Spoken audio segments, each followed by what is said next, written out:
쓸 수 있는 경우가 생길 것이다. 등급도 마찬가지고요. 네, 알겠습니다. 대단히 중요하게.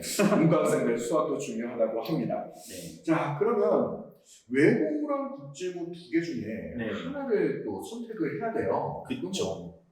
어떤 기준점을 잡고 선택을 했을까요? 일단 그게 학교의 교과 편제를 좀 봐야 될 필요가 있고요. 네. 여기서도 마찬가지로 입시 실적을 보는 것도 되게 중요하고 네. 이제 교과 편제를 봐야 되는데 교과 편제상 보면은 외고는 이름대로 외국어 실수가 되게 많거든요. 네. 그러니까 이제 보통 영어 실수도 한 8단위 가까이 되고, 그러니까 이제 과목이 뭐 두 과목, 이렇게 심화 영어 같은 것들이 끼어들어가 심화 영어 회화 같은 거 네. 들어가니까 일반 학교에서 배우는 것보다 단위수가 크고요. 네. 그리고 보통 전공어를 정해서 가잖아요. 네. 이제 프랑스어과라든지 네. 일어과 뭐 이렇게 들어가면 자기 전공어하고 관련해서 한 8단위 정도의 실수가 있기 때문에 네. 와 이렇게 되면 16단위. 그러니까 외국어를 정말 싫어하는 친구들이 있어요. 그죠? 그렇죠. 그런 친구들이 외고를 가면은 정말 힘들겠죠. 네, 그런 거에 비해서 이제 국제고 같은 경우는 이제 국제 경제, 국제 정치, 네. 국제 관계학 이런 것들 우리가 소위 말 그대로 국제라고 붙어 있는 이런 과목들이 많이 있기 때문에 네. 이제 그런 과목들을 통해서 자신의 어떤 그 사회적인, 학문적인 이런 호기심을 충족시키고 싶다라고 하면은 나 외국어를 거기서도 이제 중요하게 하기는 하지만 외고만큼 실수가 많지는 않고 이런 과목들이 편제가 돼 있단 말이죠. 그러니까 이제 그쪽에 더 관심이 많으면은 외국어가 좀 그렇다 하면 국제고를 가는 게 좋겠죠. 네. 근데 이제 외국어는 도저히 안 되겠어 이러는 친구들은 이제 외고를 가서 좀 힘들 수 있고요. 근데 우리가 그 외국어를 인문계로 가서 외국어를 좋아하면 상당한 장점이 될 수 있기 때문에 웬만하면은 한번 외국어를 열심히 공부해봐라. 그래서 외고를 지원해봐라라고 할 수 있는 게 이제 보통 아까 실적의 측면에서도 대원외고, 한영외고, 영덕대일 이런 외고들이 실적이 엄청 좋아요. 엄청 좋고 아까 그 일반적으로 우리가 생각하는 이런 일반고에 진학을 했을 때 거기에서 이제 사실 운송합니다라고 하면서 학교를 다니게 되는 그리고 그런 게 있잖아요. 이제 같은 호기심과 이제 같은 그 관심을 갖고 있는 친구들이 모였을 때 이제 우리 뭐 같이 해보자라고 하는 으쌰으쌰의 분위기. 근데 이제 그 일반고나 자사고에 갔을 때 너무 이과 중심으로 돌아가는 학교의 분위기에 좀 적응 못할 수도 있고 하는 경우들이 있으니까 그럴 때는 외고 가면 아주 재미있게 학교를 다닐 수 있을 거라고 생각합니다. 어쨌든 외고와 국제고의 차이는 이제 외국어에 관심이 있으면 외고를 가되 나는 문과를 사랑하지만 또 외국어는 또 그렇게 또 나는 힘들다. 뭐 단어 외우고 솔직히 외국어 단어 외우면서 문장 외우면 이걸 익히는 싸움인데 또 이런 거에 또 흥미를 못 느끼는 학생들도 꽤 있거든요. 이런 경우에는 국제고를 가는 게 여기서도 또 본인의 성향을 또 파악하는 게 가장 중요하겠네요. 그렇죠.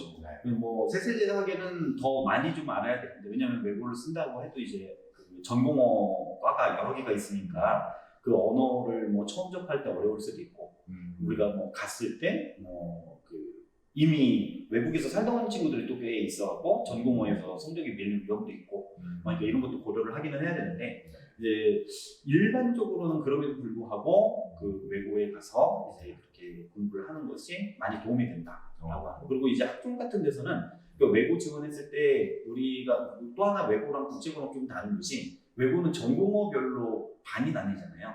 그러면은 적은 반은 20명 그리고 큰 반은 뭐 60명까지 되지만 보통 그냥 40명 정도라고 생각을 하면 되고 그럼 이제 전공어 같은 경우에는 그 40명이 내신을 내야 되니까 이제 그 치열함이 있죠 전공어에서. 그래서 이제 근데 국제고는 이제 그런 과가 없기 때문에 통으로 보통 내니까 국제고 근데 이제 국제고는 또 정원 전체가 좀 작아요. 그러니까 우리가 국어나 영어는 보통 이제 공통으로 다 배우니까 외고가 한 250명, 200에서 250명 사이에 있다고 한다면 국제고는 보통 200명 안쪽으로 보통 정원이 형성된단 말이죠.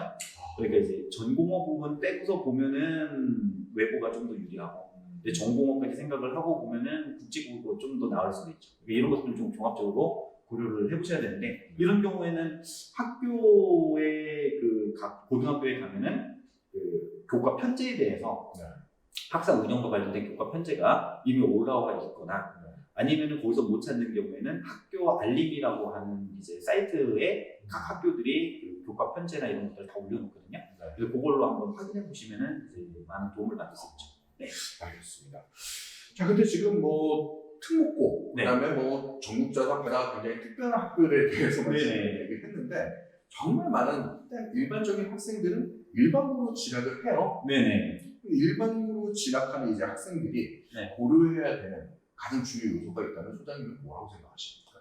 일반고는 그러니까 일반고를 간다라고 할 때, 그러니까 사실 전국 단위 자사고나 특목고를 안 간다고 하면은 이제 광역 자사고를 가거나, 그러니까 이 동네에 있는 여기 강남대 직권에서는 이제 휘문고, 중동고, 그리고 서초 쪽에서는 세화고, 세화여고, 그리고 이제 송파에서는 뭐 이제 보인고, 강동구에 이제 배재고, 그리고 이제 목동 같은 데서는 양정고, 뭐 이제 이런 데들이 있는데, 이런 광역 자사를 갈지 말지, 전국 단위 자사고와 특목고를 제외를 하게 되면은 이제 일반고하고 광역 자사를 놓고 고민을 하는데, 이제 뭐 학교 프로그램이나 뭐 입시 실적이나 이런 걸로 보면은 제가 볼 때는 그냥 비슷비슷한 것 같아요. 이제 독특하게 이제 의대 실적을 많이 내고 있는 휘문고라든지 뭐 세화고라든지 아니면은 이런 뭐 학교들 좀 제외하고서는 그냥 비슷비슷한데, 일단은 광역 자사하고 일반고를 놓고 봤을 때 광역 자사를 그래도 가려고 하는 이유 중에 하나는 내가 선택해서 갈 수 있다는 거예요.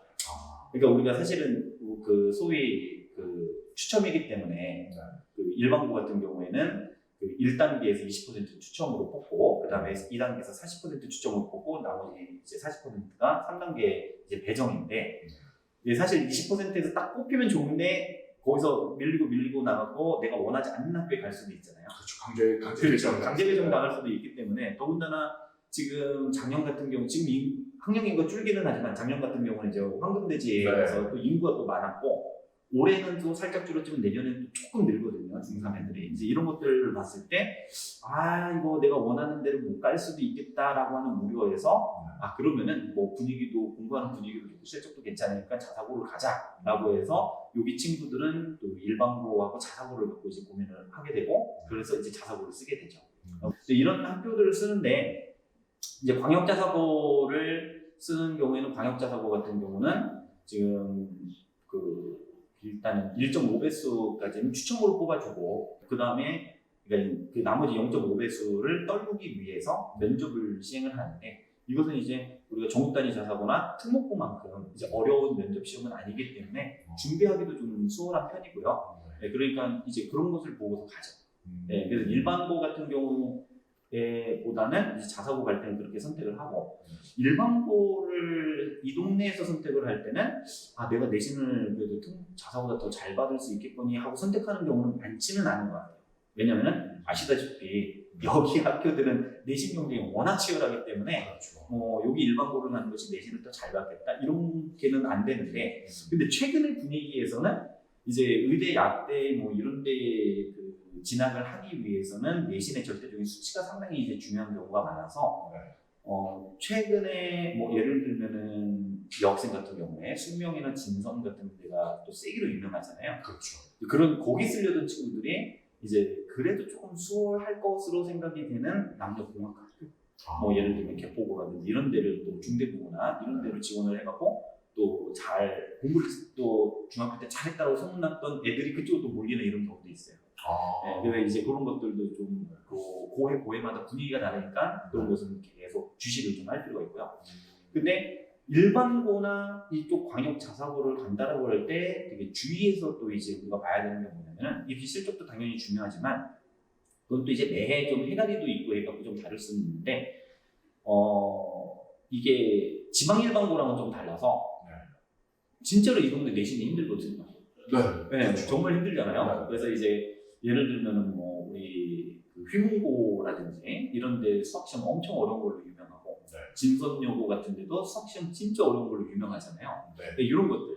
그러니까 내가 그 어떤 학교를 지원한다라고 할 때 그 학교의 내신 시험의 특징을 좀 알고 그것을 대비를 해놓고 가야지, 아까 마찬가지로 실적이 좋아 그래서 나도 이 학교 갈래라고 갔지만 사실은 그 학교에 갔을 때 내가 그 내신으로 피해를 보는 수가 있기 때문에 어느 정도 수준까지 공부를 하고 가야 될지 이런 것들을 좀 명확히 알고 가야 될 필요가 있죠. 그리고 또 하나는 이제 일반고로 또는 갔을 때, 일반고나 이 동네 이제 지역 자사고, 광역 자사고를 진학을 했을 때는 확실히 특목고나 이제 전국 단위 자사고보다는 그 창체라든지 창작 체험 활동이라든지 아니면은 교과 세특을 관리하는 게 좀 더 어려울 수가 있단 말이죠. 이게 이제 그런 부분들을 내가 어떻게 커버를 할 수 있을지 그 부분을 좀 고려를 하고 좀 대비를 할 필요가 있습니다. 네, 이렇게 오늘 입시랩 이명수 소장님 모시고 고교 선택 방법에 대한 정보를 얻는 시간을 가졌는데, 저도 오늘 소장님 얘기 말씀 들어보니까 뭐 생각보다 고교 선택을 할 때 고려해야 될 요소들이 상당히 많고 그냥 고입 뭐 가면 되는 거 아닌가라고 막연하게 생각했던 제가 되게 반성을 하게 되는 오늘 시간을 가졌거든요. 그래서 이제 곧 여름 방학이고 고입 입시가 시작될 이제 시기가 되는데, 소장님이 이제 다년간 이제 고교 입시 상담을 진행하면서 많은 학생들과 학부모님들 만나면서 이제 상담을 진행하셨는데, 이 시기에 학부모님들에게 꼭 드리고 싶은 말씀이 있다면 어떤 말씀이 있을까요? 일단 제가 고입과 관련해서는 그러니까 우리가 생각할 때는 보통 자사특목 나도 가야지라고 생각을 하지만 제가 컨설팅을 하면서도 말리는 학생도 있어요. 그런 경우는 뭐냐면은 사실 그게 수학, 과학의 선행의 정도예요. 네. 그러니까 내가 수학이 잘 안 돼 있고 그런 상황에서 이제 자사 특목을 갔을 때, 특히 이제 전국 단위 자사고를 갔을 때 경쟁이 너무 치열하기 때문에 수학 따라가다가 이제 그 다른 과목들 챙기지 못하고 비교과도 챙기지 못하는 그런 순간 생길 수 있거든요. 그러니까 그러니까 만약에 지금 현재 중3이라고 한다면은 이제 선행 정도 체크를 한번 해보시고, 그러고서는 이제 자기소개서랑 면접을 준비할 수 있는 이제 시기가 이제 7월부터 시작하면 되니까 그것은 뭐 그렇게 걱정 안 하셔도 될 거고요. 네, 그 선행 정도 체크하시면 되고, 만약에 지금 중학교 1학년, 2학년 친구들인데 내가 가고 싶다, 자사특목 가고 싶다 그러면은 그 선행을 확실하게 어느 정도 해놓고 갈 수 있을지 그 한번 공부 계획을 한번 세워보시고 그러고서 이제 준비를 하시면 될 것 같습니다. 네. 네. 만약에 고입에 대한 정보가 부족하시거나 추가적인 내용이나 상담을 받고 싶다면 여기 뒤에 입시랩에 오셔가지고 이명수 소장님과 뭐 상담하시면 아무래도 좀 더 좋은 정보를 얻지 않을까 생각이 듭니다. 자, 오늘 좋은 정보 전달해 주신 소장님 너무 감사드리고요. 저는 다음 시간에 또 학생들에게 도움이 될 좋은 정보로 찾아뵙도록 하겠습니다. 감사합니다. 다원교육 이윤석 팀장이었습니다.